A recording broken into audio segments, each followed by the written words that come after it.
Bye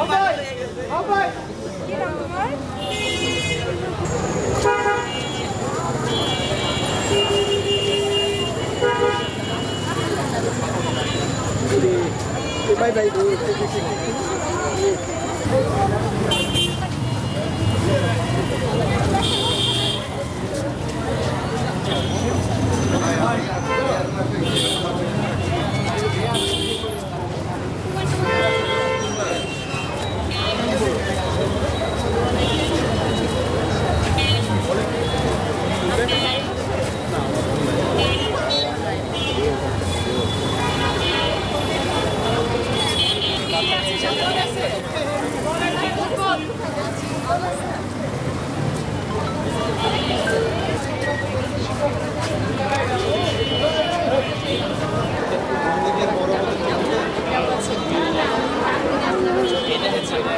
চেষ্টা করছি ভোগান্তি যতখানি কম করা যায়, জনজীবনে যাতে বিঘ্ন যতখানি কম করে আমরা প্রচারণা করতে পারি সেই ধারাই যাচ্ছি।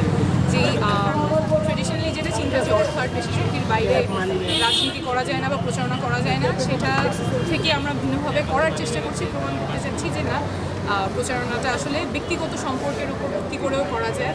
আমরা একেবারেই মানুষ যেখানে আছে সেখানে গিয়ে প্রচারণা করছি, গলিতে গলিতে, পাড়ায়, মহল্লায়, উঠানে। কালকে আমরা একটা বস্তির ভিতরেও গিয়েছিলাম, সেখানেও অনেক ভালো সাড়া পেয়েছি এবং মানুষের কাছ থেকে সাড়াটা আসলে একেবারেই কল্পনার বাইরে। সবাই এত ভালোবাসা দিচ্ছেন। একটু আগে আপনারা দেখছেন যে গাড়ি থেকে নেমে চলে আসছেন কথা বলতে, শুভেচ্ছা জানাতে, অনেকে রিক্সা থেকে নামছেন, অনেকে হাঁটার অনেক দূর হেঁটে এগিয়ে তারপর আবার ফেরত এসে কথা বলে যাচ্ছেন, শুভকামনা জানাচ্ছেন এবং সব বয়সের মানুষের কাছ থেকেই ভালোবাসা পাচ্ছি। নারী, পুরুষ, মুরব্বী, ছোট, সবার কাছ থেকে অনেক ভালোবাসা পাচ্ছি, অনেক শুভকামনা পাচ্ছি। আসলে এটা বলার মতো না যতখানি ভালোবাসা পাচ্ছি।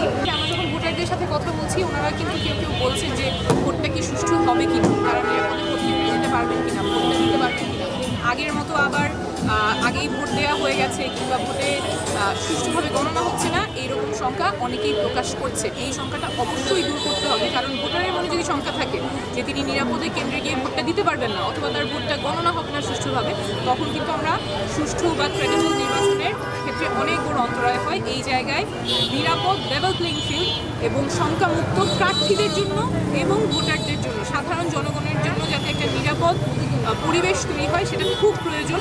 নির্বাচনের জন্য, নির্বাচনের আগে পরে প্রত্যেকটা সময় নিরাপত্তা না থাকলে কিন্তু আমরা আমাদের অধিকারগুলো সংরক্ষিত করতে পারবো না কারো জন্য।